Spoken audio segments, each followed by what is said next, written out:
Hello everyone. It's been a while since we've done one of these, but I watched two anime that I enjoyed. I enjoyed both of them, so that's good for once. I'm not gonna diss an anime this time, but I do definitely prefer one over another and believe that the one that I prefer is narratively stronger, at least in a character development way.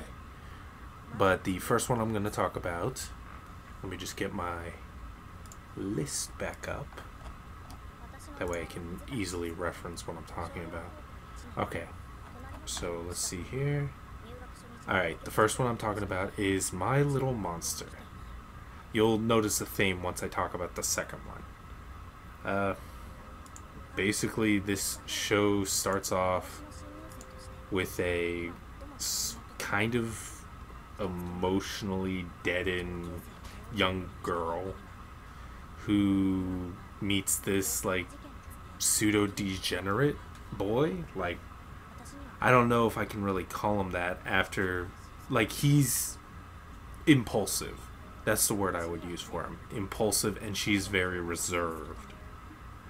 And what's really weird is, like, this is one of those animes that it's pretty short, like 13 episodes.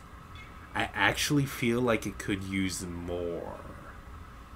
Because while what is here is good, I feel there's a lot that was left up in the air and a lot of points were not really met as strongly as they should have been. But yeah, she meets the boy and he's super impulsive and, like, I don't remember how instantly, but pretty much I think in like the first 3 episodes there's a confession and it's like, what the hell? And then, like, she confesses to him, and then it's, like, back and forth a bit until they get on the same page. But they do that before, like, they do this in 13 episodes. Like, and it's even before the end. I think halfway through, they actually then start trying to figure it out. And the story seems to be, how do you balance a academic life and your love life? That sort of seems to be the main point from the girl's perspective. And the guy's interesting because he's super impulsive and, like, super friendly, but super impulsive. Like, he fights people, like, whenever, and then he's got some weird other impulse actions. But ultimately, she kind of reins him in, which I guess is the imagery, which was a bit off-putting to me, which is why I've been having a bit of trouble watching this one, is like she has him on a leash and collar, and that's a bit off-putting to me, but I understand it for its symbolism. But I don't know, sometimes it's hit and miss with anime, whether or not you will get what's advertised in, like, the poster, and whether or not it'll be good or bad. But I think My Little Monster is good. I definitely don't think it's the best I've ever seen, but I think it's good. You could definitely go worse. There's definitely other things that are way worse.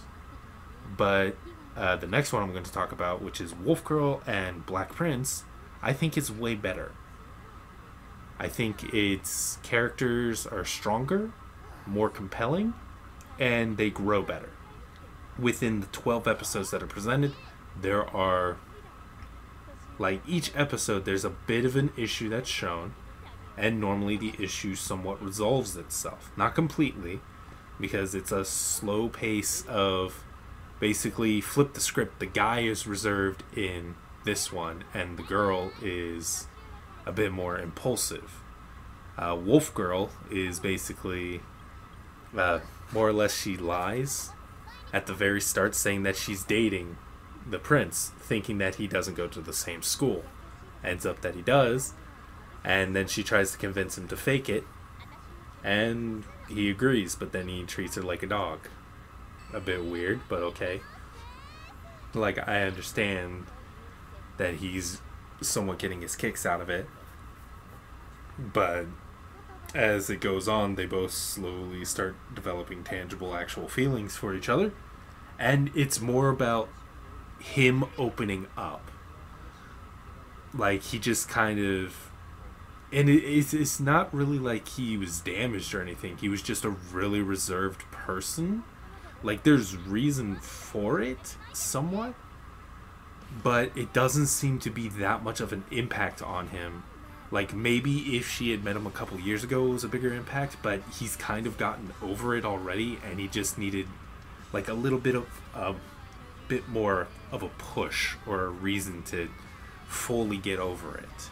But he's like, he slowly grows, but it's growth you can see. You see the growth, because compared to how he is in the first episode and compared to how he is at the very end, yeah, you see a definite difference in the character, and you can see that it's her. Like, she's the reason for the change, and it does a really good job of showing that off. Like, I think it's much better than My Little Monster. I think Wolf Girl and Black Princess is just actively more compelling. It's a more compelling narrative. I think both are good, though. I think Wolf Girl and Black Princess is better. Now ask me if I think Toradora is better than both of them, and yes, I'll always say Toradora is better than all of them, because Toradora is my number one rom-com anime. Because just like that, it has very... Here's my end-all be-all. The characters are really strong, the narrative is compelling, it's funny, and there's actual growth. Toradora hits all of those on the head, and Wolf Girl and Black Prince hits all of them, not as hard though, which is why I think it's really good. But like, my favorite rom-coms all hit all of my points very hard, but Toradora hits it the hardest. But yeah, that's what I think about these two animes. I think they're good. You would not be remiss if you watched either one of them. Neither one do I think is bad. But yeah, that's what I think. So I'll see y'all next time.